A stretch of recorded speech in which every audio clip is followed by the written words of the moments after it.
Why freethinkers should have hope. Welcome to FFRF's Ask an Atheist. I'm Dan Barker. I'm co-president of the Freedom from Religion Foundation. And today's show is coming to you live from the Stephen Uhl Friendly Atheist Studio in Freethought Hall, which is the national office of the Freedom from Religion Foundation in Madison, Wisconsin. Today, we'll be speaking with a noted academic of secularism who says that even in these dire times, we freethinkers do have reason to hope. As always, we welcome your questions on Ask an Atheist. You can put them in the Facebook comments if you're watching us live on Facebook, or send an email to askanatheist@ffrf.org. So it's always a pleasure to have Professor Phil Zuckerman with us. Hello, Phil. He's joining us today from California.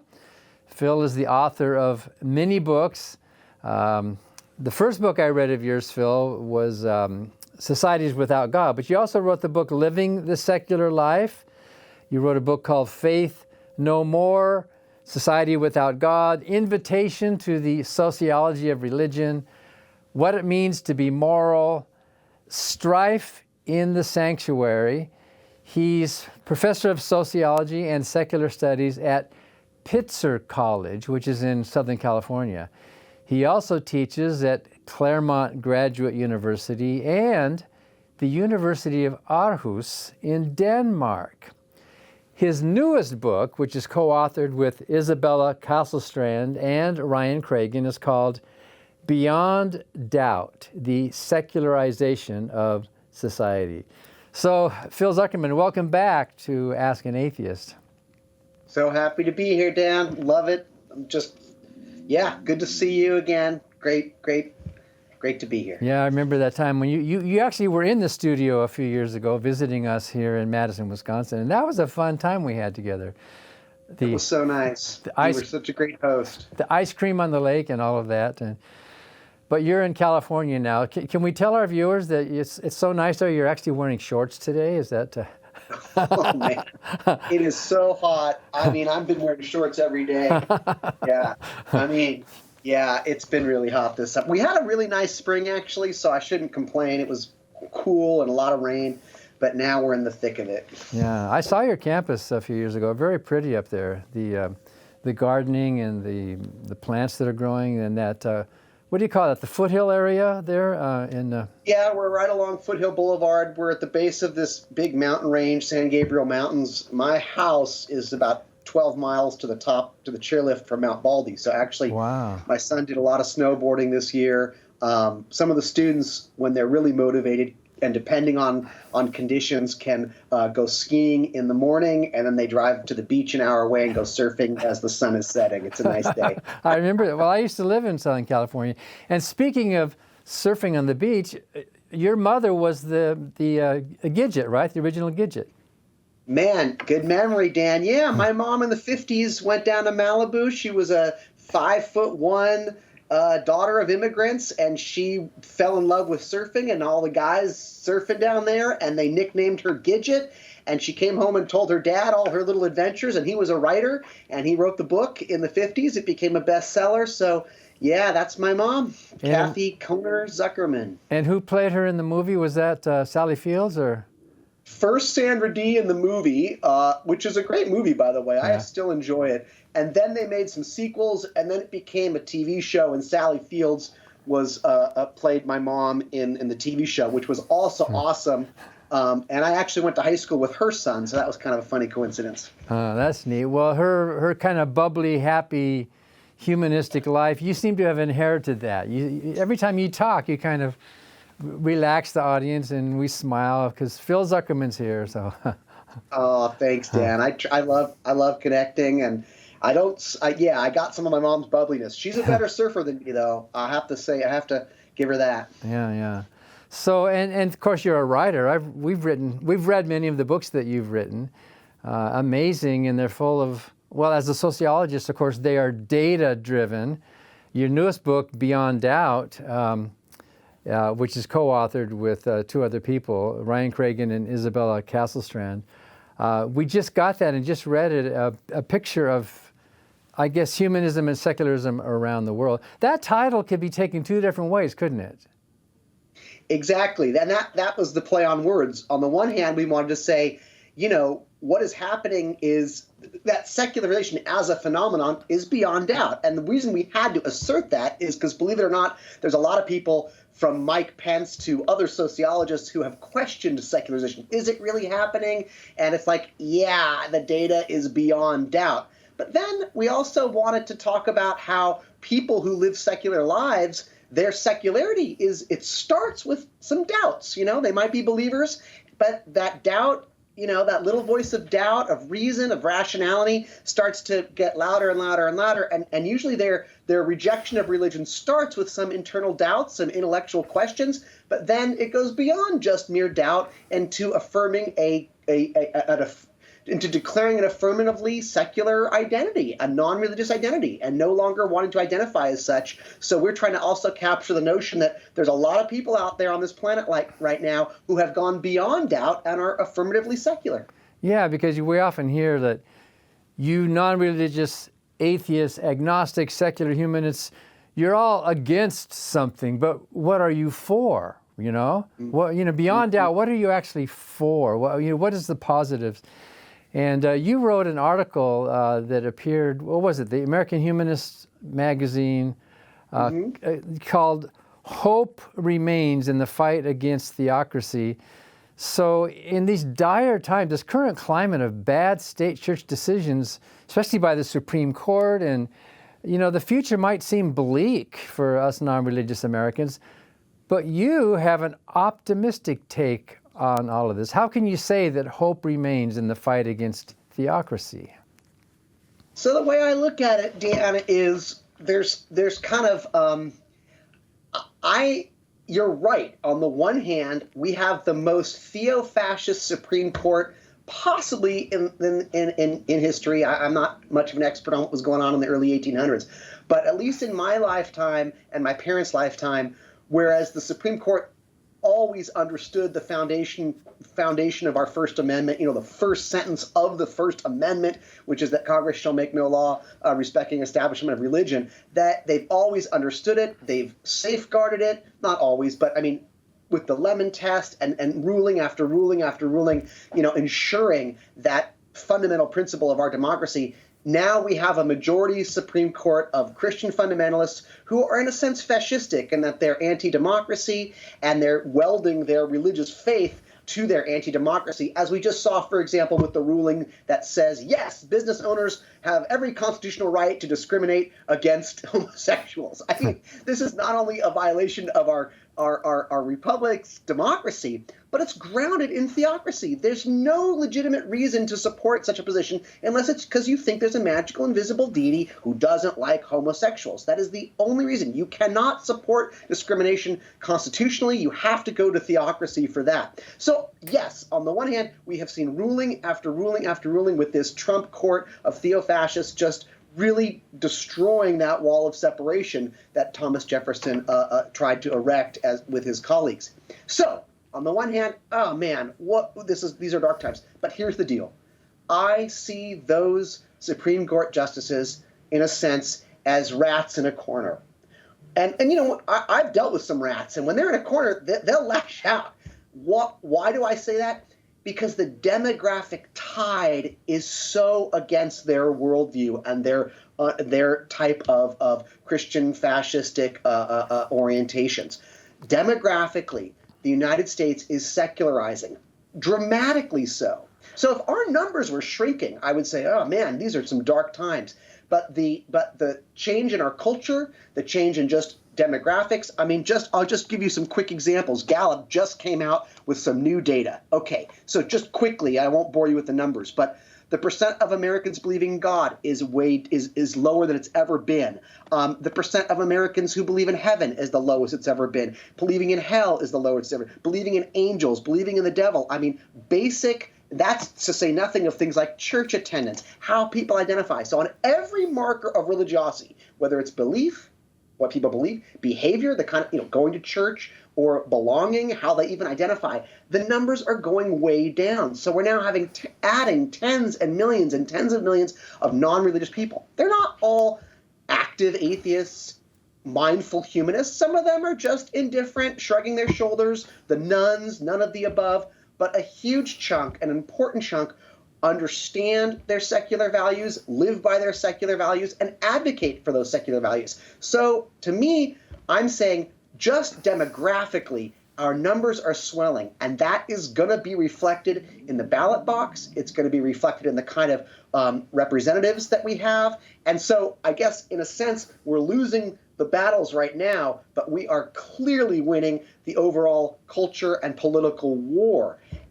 And again, not you just interrupt me if I'm going on too long, but just again, talk about representatives. It's really significant that for the first time in our history, we have this free thought caucus. We have elected officials, representatives across the country who are openly joining a body that is there to advocate for the separation of church and state, to advocate for reason, to advocate for morality based on empathy. And this is really exciting. And some of these are really big players in our government right now. And the fact that they're willing to take a stand and say, we're part of this free thought caucus. 2 new members just joined, I think, 2 weeks ago. So to me, this says, look, this is a reflection. It's taking some time. We're on our heels right now because of Trump's Supremes, but we have the momentum. Also, the major movements we have and groups, not just Freedom from Religion Foundation, which of course, is at the forefront of protecting our separation of church and state rights. If you have, I've gone to you guys so much when I had issues in our local schools, issues with our government at the state, but you've got the American Humanist Association, you've got Citizens United for the Separation of Church and State. Rachel Laser just had a wonderful op-ed in the New York Times 2 days ago. So I see our numbers increasing, our representation in DC increasing, and I see our activist wings having more wind in their sails and in their wings. So that's what's keeping me hopeful and optimistic. Well, besides the Free Thought Caucus at the National House of Representatives, now there's this brand new Association of Secular Elected Officials at state levels and lower levels of government that just started as well. And there's even some state caucuses. I know New Hampshire has one and Minnesota has one. So that's also encouraging, isn't it? Fantastic. I love that. I love to hear that. Yeah. And the way I look at it, Dan, is like, if these young parents who have, for whatever reason, opted out of religion, it doesn't have any meaning for them anymore, they've moved on, and they have kids. And so, yes, the Supreme Court is now saying your tax dollars can fund religious indoctrination in public schools. And you're going to see some young parents who are going to say, wait a minute. If you want your children to be raised Christians or Jews or Muslims or Scientologists or Sikhs, there are private schools that can do that. My tax dollars are not supposed to support Christian or Jewish or Muslim or Scientological indoctrination. And they are going to reach out, not just to FFRF, but to their state representatives. And those phone calls are going to increase as Americans realize what this means. Because let's face it, it's Christian privilege. Christian privilege is when the Supreme Court says, sure, a state employee can lead students in prayer in the middle of a football field, and Christians can deny citizens, in their businesses. They can just deny them service, but that's because it's Christianity that's dominant, and it's going to upset a lot of people when they realize how this is affecting their lives, especially as they're not identifying as religious more and more and more. So I'm pretty sure I read, and you can tell me if this is right or not, that in the last midterm election, pollsters were surprised at how active the younger generation is becoming. These younger generations, they are voting. My grandsons, for example, they're going to the polls to vote because they care. Yeah. And of course, they happen to be non-believers, but it's not just that question, it's the social issues about gay rights. And so if that younger generation, which is so more non-religious than it's ever been, exactly. If they're getting involved, isn't that give us hope for the future? That's huge, Dan. So I'll give you some examples of demographically. When I was born in the 60s, fewer than 3 or 4% of Americans said they had no religion when they were asked, when they were given lots of options. Which of this religion do you identify with? Only 3-4% back in the 60s said none of the above, right? Okay, you can see here just since 2007. Now we have around 30% of Americans nationwide saying they have no religion. However, among your grandkids' generation, among younger Americans, the 18 to 25s, it's closer to 40%. So can you imagine over 40% of young Americans saying they have no religion? Now, what tends to go with that is a worldview that's not, amoral, materialistic. No, they care. They care about our planet and the environment. They care about women's reproductive rights. They care about gay and transgender rights. They care about racial justice. And so it's not just that they're being motivated by their secularity, but their secularity is going hand in hand with causes that are important to them. And they are going to the polls and they are voting. And they are voting to save planet Earth. They are voting for social and racial justice. They are voting for women's rights, bodily autonomy, and they don't like the guns. And so that agenda is part of a social justice, secular agenda that I absolutely agree with you. They are voting because they see what's happening. And that's really encouraging. So that's exactly why I'm hopeful, because even though we have these folks in power who are enforcing their Christian privilege on us, it's not going to last. It can't last. We're a diverse society and we're a secularizing society. So sorry, Clarence Thomas, sorry. You can wield your crucifix now, but it's not going to sustain. It goes against the First Amendment, and it's going against the political winds and the cultural and demographic winds of this nation, which are increasingly secular. So in other words, there's something like a train wreck about to happen. As religion is going down in the country, the courts are going up religiously. So what's supposed? What do we have to wait till they retire or die and then replace them politically? I guess, is that the answer? Good question. I mean, with the Supreme Court, yeah, we just have to wait till the Lord calls them, or the Dark Lord calls them down to hell or whatever it is. But I'm hopeful that at the local level, at the county, city, school boards, and the state, we'll have quicker increasing power. But eventually, yeah, we have to vote our values, and we do. And it will be a bit of a waiting game, but I think that's the direction the country is taking. Although it is true that when people have their back against the wall, as these Christian fascists do, with their numbers shrinking and their power shrinking, they will lash out. And I guess we just have to wait and see how much they lash out and how long we'll have to endure that. But I remain hopeful. Yeah, you mentioned Yeah. I was just going to say that secularizing trend is across many demographics. It's not just white people that are secularizing. You see more increase in secularity among African Americans, the Latinx community, certainly among the LGBTQ community, Asian American community. Like it's across the board. So it seems like historically the United States is trying to catch up with Europe. Look what happened in Europe after how many centuries of religious killing and divisions, and maybe to a large degree because of the Second World War and what happened then. Most Europeans today, and you wrote a book about Denmark, most Europeans today are pretty much, they have these beautiful empty churches over there, but whoever goes there except for tourists, So maybe the United States is kind of wanting to catch up with that beautiful tradition over there. I think that's right. I think, 20 years ago, 30 years ago, everybody saw that Christianity was dying in Europe, but they thought maybe that was some European exception because religion seemed to be so much stronger here in the United States. And, here we were, an economically advanced society, a modern society. Why wasn't it occurring here? But now it is. So I do think we are playing catch up. And one of the most exciting things about our what we found in our recent book, Beyond Doubt, when looking at democracies, and the reason I stress democracies is because valid social science in dictatorships is tough, whether they be atheist dictators or religious dictators. Obviously, there's a penalty if you tote the wrong line. But in democracies, you don't have that threat.